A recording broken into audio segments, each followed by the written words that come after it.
কোল পালমারের form হঠাৎ করেই খারাপ হয়ে যাওয়ার পেছনে চেলসি কোচ এনজো মারেস্কার ট্যাকটিক্যালি কোনো দোষ নেই, এমনটাই দাবি করেছেন খোদ মারেস্কা নিজে। অনেকটা দম্ভ ভরে কথা বলেন তিনি। ময়সেস কাইসেদোকে বাদ দিলে নতুন মালিক বলি যুগে চেলসির করা সাইনিংগুলোর মধ্যে কেবল কোল পালমারই আছেন যিনি নিজের প্রাইস ট্যাগের উপযুক্ত মর্যাদা রেখেছেন। গত মৌসুমে 46টি ম্যাচে 40টি গোলের অবদান ছিল তার। এনজো মারেস্কার অধীনে শুরুটাও ছিল একরকম দুর্দান্ত। প্রিমিয়ার লিগে প্রথম 21 ম্যাচে 20টি গোলের অবদান, কিন্তু জানুয়ারির মাঝামাঝি সময়ে হঠাৎ করেই গোল পাওয়া বন্ধ হয়ে যায়। অনেকে এখন বলছে পালমার এক মৌসুমের বিস্ময়, কিন্তু এ কথাটা পুরোপুরি ভিত্তিহীন। এখন পর্যন্ত এই মৌসুমে পালমার প্রিমিয়ার লিগে সবচেয়ে বেশি বিগ চান্স ক্রিয়েট করেছেন, এমনকি সকল রেকর্ড ভাঙা সালাকেও পেছনে ফেলেছেন। তবে মারেস্কা প্রকাশ্যে বলেছেন পালমারের এই দুরবস্থার কারণ হলো তার মানসিকতা এবং আত্মবিশ্বাসের অভাব, কিন্তু তিনি গেম প্ল্যান বা ট্যাকটিক্যাল কোনো পরিবর্তন আনেননি। আধুনিক ফুটবলের সকল ম্যানেজারেরই একাধিক গেম প্ল্যান থাকে, যেমন প্ল্যান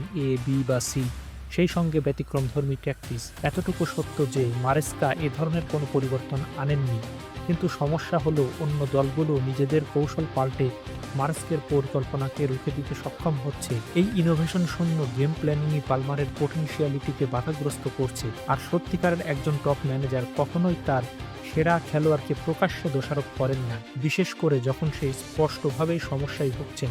ভিডিওটি ভালো লাগলে লাইক করুন, শেয়ার করুন এবং সাবস্ক্রাইব করুন। আমাদের সঙ্গেই থাকুন।